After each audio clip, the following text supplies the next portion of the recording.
Students आज का जो मेरा सेशन है वो केमिस्ट्री को लेकर है। आज हम केमिस्ट्री में बात करने जा रहे हैं कि atomic number, mass number, proton और न्यूट्रॉन का आपसी में क्या ताल्लुक़ होता है या क्या रिलेशनशिप होता है, इस बारे में डिबेट करेंगे। बेसिकली अगर हम बात करते हैं तो एटॉमिक नंबर की अगर हम बात करते हैं तो एटॉमिक नंबर हमें क्या करता है, हमें सिर्फ ये बता देता है कि नंबर ऑफ़ प्रोटॉन कितने हमारे एटम के अंदर मौजूद हैं, ठीक है। जिसको हम बताते हैं कि न्यूक्लियस के गिर्द हमारे पास कितने एटम मौजूद हैं, इसको डिफ़ाइन करने के लिए हम इसकी मदद लेते हैं, यानी एटॉमिक नंबर की मदद लेते हैं। फिर अगर हम बात कर लेते हैं कि अगर हमारे पास कितने आयन्स मौजूद हैं, यानी कितने आयन मौजूद हैं, ये हमें ये भी बता देता है कि कितने इलेक्ट्रॉन्स हमारे पास मौजूद हैं।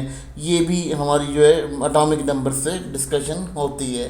फिर अगर हम एटॉमिक नंबर के बाद दूसरे नंबर पे बात करते हैं मास नंबर पर, तो ये क्या करता है, ये हमें total number of proton and neutron बता देता है, जिससे हमें ये मालूम करने में आसानी हो जाती है कि एटम का जो एक्चुअल मास है वो किस तरह से है, ठीक है। फिर उसके बाद हम क्या करते हैं, हम इसके अंदर से जो है वो जब हम देखते हैं कि न्यूट्रॉन और प्रोटॉन को, अब हमें क्या करना होता है, अब हम इसमें से नंबर ऑफ़ न्यूट्रॉन को माइनस करते हैं तो हमें ऑटोमेटिकली नंबर ऑफ़ इलेक्ट्रॉन मिल जाते हैं, ठीक है। तो ये हमारी सिचुएशन जो है वो इस तरह से डील करती है इस नंबर के ऊपर, नंबरिंग के ऊपर। तो हमारे मास नंबर से ये कंडीशन बहुत ज़्यादा इंपॉर्टेंट है। फिर हम अगर बात कर लेते हैं number of neutron, mass number minus atomic number. अच्छा, मास नंबर और एटॉमिक नंबर और मास नंबर को जब हम माइनस करेंगे तो हमारे पास नंबर ऑफ़ न्यूट्रॉन आ जाएंगे।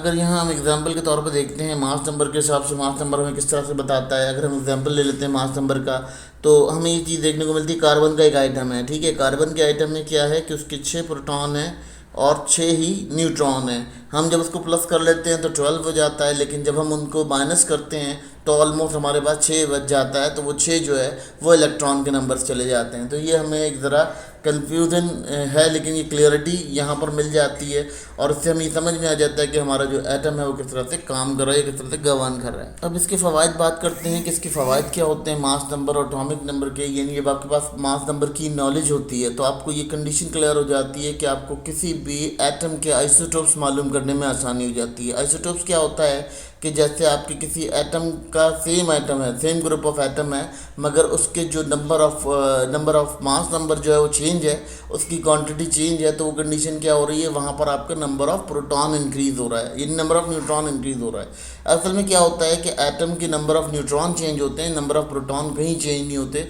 वो एग्जैक्ट रहते हैं, क्योंकि न्यूक्लियस के गिर्द जितने भी एटम रिवॉल्व कर रहे होते हैं वो सेम होते हैं। इसीलिए यहाँ ये कंडीशन देखी जा रही है कि नंबर ऑफ़ प्रोटॉन जो है वो चेंज नहीं होते, लेकिन नंबर ऑफ़ न्यूट्रॉन चेंज हो जाते हैं। नंबर ऑफ़ न्यूट्रॉन चेंज होते हैं तो वो क्या करता है, वो टर्म में आ जाता है, एक ख़ास टर्म कहते हैं मुझे केमिस्ट्री के अंदर, जिसे आइसोटोप्स कहा जाता है, ठीक है।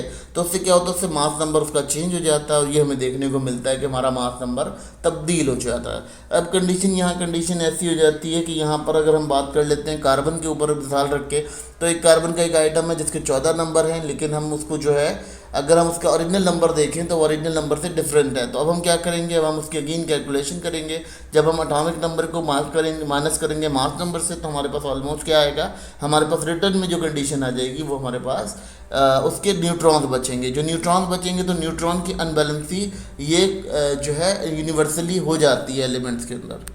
अब मज़ीद इसका क्या फ़ायदा होता है, ये हमें आइडेंटिफाई करने में मदद करता है। क्या चीज़ में आइडेंटिफाई कराता है, ये हमें सबसे इम्पॉर्टेंटली हमें ये आइडेंटिफाई कराता है कि हमारा जो केमिकल प्रॉपर्टीज़ हैं वो मास नंबर से रिलेटेड होती हैं, क्योंकि आप जब मास नंबर को देखते हो तो आपको मास की जो मेजरमेंट है उस मेजरमेंट के हिसाब से देखने को मिल जाता है। फिर अगर हम देख लेते हैं मास नंबर, अगर हम यहाँ मज़ीद देखें तो ये क्या करता है, ये आपकी मज़ीद आइसोटोप्स को डिफ़ाइन करता है, जिससे क्या होता है कि आपको ये पता चल जाता है कि कौन से ग्रुप ऑफ एलिमेंट को आप इस्तेमाल कर रहे हैं, जिससे आपका ये आइसोटोप गवर्न हो रहा है। तो ये तमाम मामलात जो हैं वो यहाँ डिस्कस किए जाते हैं। मास नंबर और एटॉमिक नंबर जो है इनका आपस में रिलेशनशिप क्या होता है और न्यूट्रॉन और प्रोटॉन का रिलेशनशिप क्या होता है, इसके ऊपर हम डिबेट कर रहे हैं। बेसिकली इसके ऊपर डिबेट करना इसलिए भी ज़रूरी है क्योंकि आपको ये पता होना चाहिए कि प्रोटॉन और न्यूट्रॉन का बेसिक मैटर क्या है। बेसिक मैटर जो है प्रोटॉन और न्यूट्रॉन का ये होता है कि प्रोटॉन और न्यूट्रॉन जो है पॉजिटिव चार्ज पार्टिकल हैं, एक जो है वो नेगेटिव चार्ज पार्टिकल है। एक इलेक्ट्रोनेगेटिव चार्ज पार्टिकल जो है उसको हम बात नहीं करते, क्योंकि हम मोस्टली देखते हैं कि हमारा जो मास नंबर है वो इन्हीं दो चीज़ों के ऊपर टैकल करता है। तो अगर हम यहाँ बात कर लेते हैं, ये कंडीशन आपको क्लियर कर देते हैं, तो यहाँ पर ये सिस्टम इस तरह से नज़र आता है। तो हम इसको रिलेशनशिप को इसलिए यहाँ आइडेंटिफाई कर रहे हैं और डिस्कस कर रहे हैं ताकि आपको ये समझ आ सके कि आपकी जो रिलेशनशिप है इन तीनों का आपस में क्या रिलेशनशिप है, किस तरह से ये एक दूसरे को कोलैप्स करते हैं, एक दूसरे से काम करते हैं। इस ब्रीफिंग से स्टूडेंट्स को ये अंदाज़ा भी हो जाता है कि आप लोगों ने किस तरह से मास नंबर को कैलकुलेट करना है और एटॉमिक नंबर को कैलकुलेट करना है। ये तमाम चीज़ें कैलकुलेट करने के लिए आपको ये लाजमी एक्नॉलेजमेंट में होना चाहिए।